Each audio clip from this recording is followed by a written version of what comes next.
Hola, bienvenidos nuevamente. Espero que en casa estés bien durante estos días que estamos encerraditos. Y mientras, pues nosotros vamos a aprovechar a tocar nuestro primer tema que se llama escuela tradicional. Hablar de la escuela tradicional es realmente hablar de la historia de la humanidad durante un lapso bastante largo de tiempo, pues estamos hablando desde el siglo V hasta el XV. Durante todo este lapso de tiempo encontramos toda una era que es la época medieval y muchos otros movimientos. En este lapso también encontramos el culmen, el punto más alto que alcanza la educación cristiana, pues la influencia de la iglesia está en todos los ámbitos de la vida en esta época.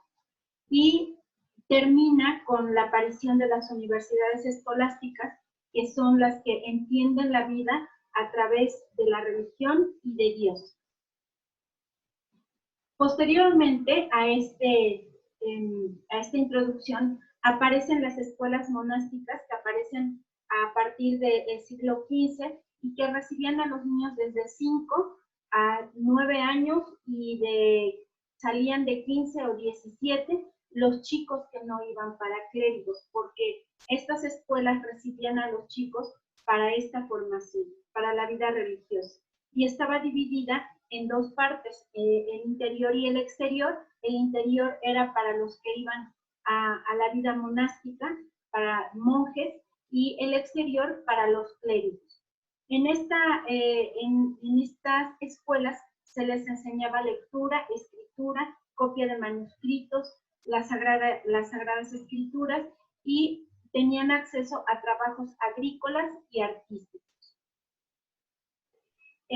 La escuela monástica avanza, evoluciona y se vuelven después centros de expansión científica, pero que aunque evolucionaron en este sentido, la formación intelectual era baja. Su objetivo era la vida espiritual. En este lapso hay una época que le llamamos nosotros oscurantismo, y en donde aparecen dos personajes muy importantes de la historia, que es Carlomagno y Alfredo el Grande. Carlomagno era un conquistador, era un emperador, y estaba interesado en su propia educación y la de los suyos, los que estaban más cercanos a él. Y no solamente eso, se involucró para que la mayor parte de personas accedieran a la educación, y, por ejemplo, él aprendió latín, griego y muchas otras cosas. Lo mismo hizo Alfredo el Grande, que él se volvió muy famoso porque defendió a su país de los vikingos, y él involucró a los mozos, a la nobleza, y en su país se hicieron traducciones al inglés de grandes obras, porque en esa época todo era en latín, lo que aprendías, lectura, escritura, y todos los volúmenes que leías estaban en latín. Aparecen posteriormente a esto las universidades catedralicias, más o menos alrededor del siglo XI, donde asistían ya algunos laicos, y estas escuelas estaban alrededor de las catedrales, de ahí el nombre, y eran la consecuencia de las escuelas parroquiales. Y aquí se enseñaba de dos maneras, el trivium y el quadrium, que eran 3 o 4 materias: gramática, dialéctica y retórica en el trivium, y en el quadrium aritmética, geografía, astronomía y música. Con la aparición de la imprenta, aparece el libro, los textos escritos son más abundantes, y entonces llegamos a las bibliotecas. Pero quienes tenían o accedían a estos lugares, pues era la nobleza y los clérigos, y sobre todo la gente de la iglesia, porque algunas veces ni siquiera los nobles estaban interesados en educarse. Aparecen posteriormente a esto las primeras universidades. Exactamente no se sabe cuál fue la primera universidad, pero se le atribuye a la de medicina de Salerno en el país de Italia alrededor del 1090. Después, más o menos en estos años, aparece la de Bolonia, que se daba derecho, y la escuela catedralicia de Notre Dame, que evoluciona a la Universidad de París. Para el siglo XV, Europa tenía ya 80 universidades. Las universidades que aparecieron en esta época eran autónomas. Ellas mismas decidían al rector, a los maestros, a quien aceptaban, a quien le daban los títulos, y no tenían, digamos, estaban un poco más separadas de la iglesia, y hasta la fecha vemos estos edificios. Posteriormente a esto surge el humanismo, que surge alrededor del siglo XIV y al XVI, y aquí hay un cambio de la vida agrícola y comercial a la mecanización, surgen aparatos, se le da más auge al hierro y al acero, y gracias a esto pues se hacen barcos y trenes de vapor, máquinas de hilar, y entonces surgen nuevas clases sociales, es decir, entramos a la revolución industrial. Posteriormente a esto encontramos la reforma del siglo XVI, que es una revolución de carácter religioso. Aparece Martín Lutero, y entonces la iglesia responde con dar a conocer la Biblia a toda la feligresía, y eso implicaba enseñar a todos a leer. Y entonces aparece la escuela primaria pública, y se enseñaba ya no en latín, sino en los idiomas vernáculos. La reforma del siglo XVI, aparecen tres tipos de escuelas que hasta la fecha prevalecen: escuelas primarias para el pueblo, las secundarias para la burguesía, y la escuela superior y universidades pues para los privilegiados. Esta organización la conocemos hasta hoy, y la iglesia responde a este sismo que sufre con la Compañía de Jesús y la Contrarreforma. La aparición de la Compañía de Jesús en la educación tiene mucho peso, porque es una organización que desde un principio llegó para quedarse, llegó para invadir todos los ámbitos de la vida en ese entonces, y hasta la fecha la conocemos como una compañía que tiene un peso importante en la educación y en cuestiones políticas. En esta época la iglesia responde con dos cosas, que es la Inquisición en España y el Concilio de Trento. El Concilio de Trento es para fortalecer al Papa, y donde se dan los dogmas de fe que hasta la fecha conocemos. La Compañía de Jesús está compuesta por sacerdotes, y en la educación tienen un plan de estudios regulado. La estructura organizacional de las escuelas hasta la fecha es de un rector asistido por prefectos.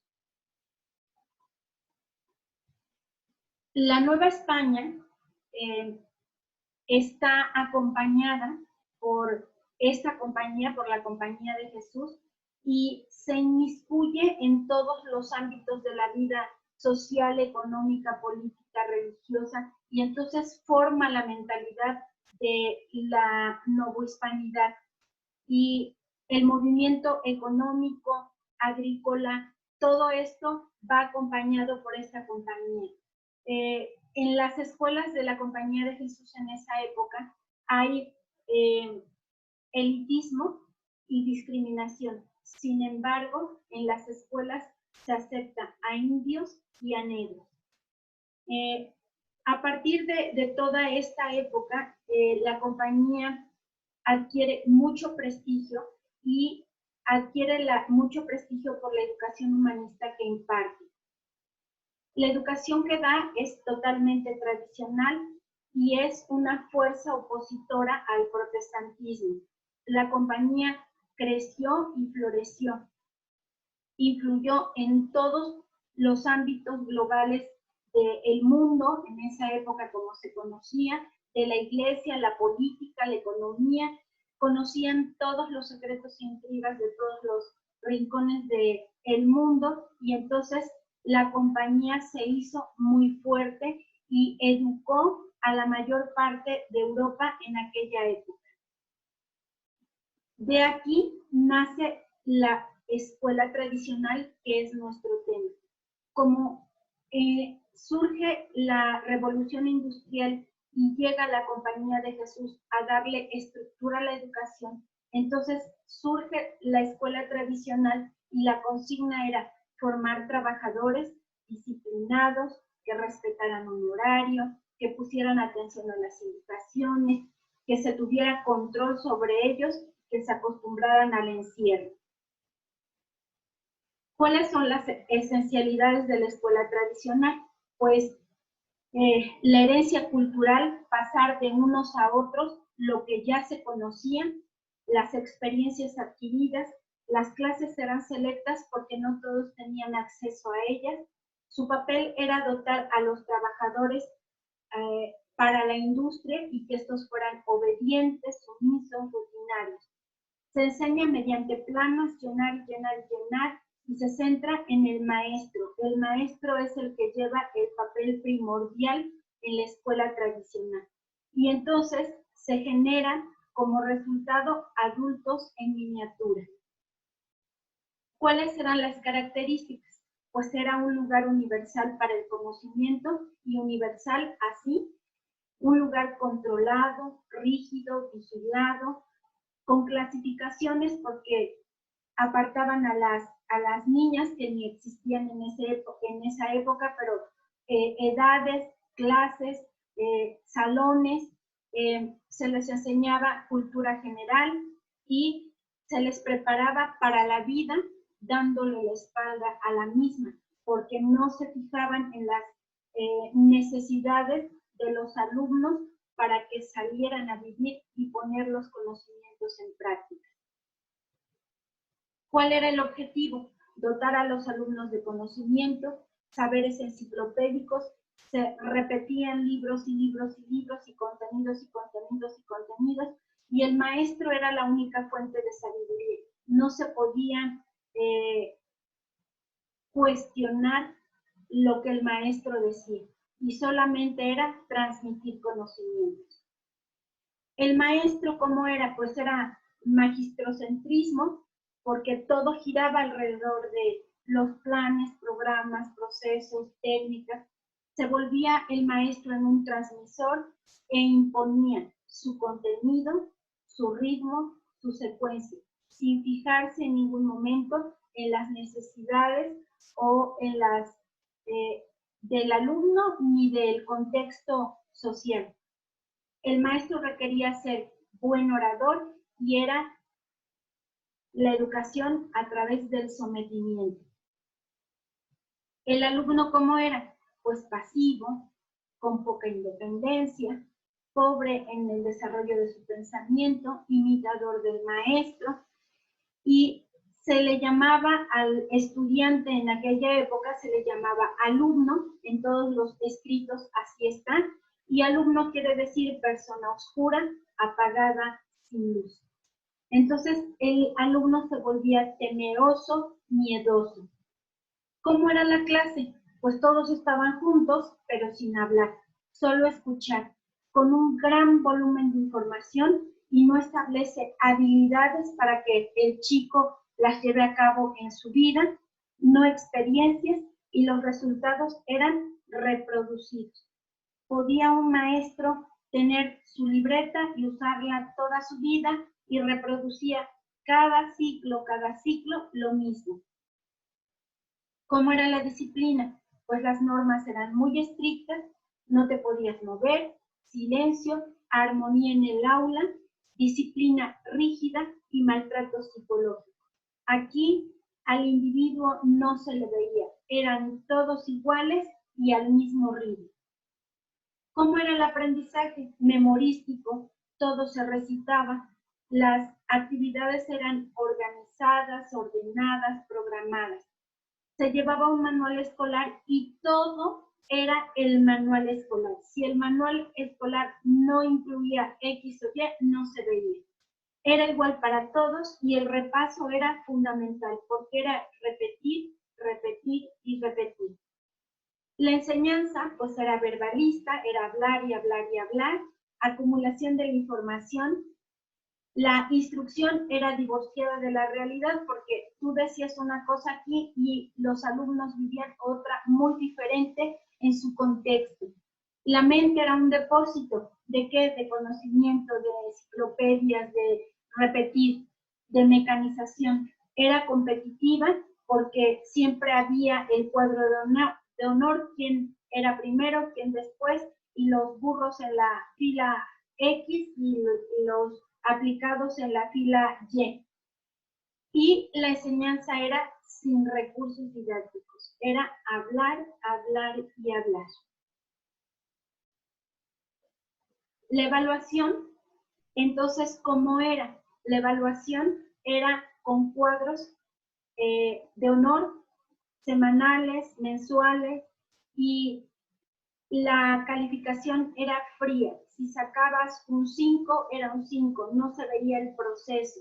Así que la evaluación era pobre y de acuerdo a resultados. Lo sabes, no lo sabes, lo puedes repetir, no lo puedes repetir, corregir y hacer corregir. De tal manera que la evaluación era totalmente impersonal y fría. Solamente el resultado. Te comparto esta liga para que veas un video donde se ve claramente cómo era la educación tradicional y quiero que hagas una reflexión después de que hagas el mapa conceptual que te explicaré un poquito más tarde y que en el foro y después de hacer el mapa en la conclusión me expliques o detectes hasta la fecha qué rasgos aún tenemos de la escuela tradicional en la escuela actual. Pues por el momento es todo, te veo en un momento para explicarte la actividad que vas a hacer.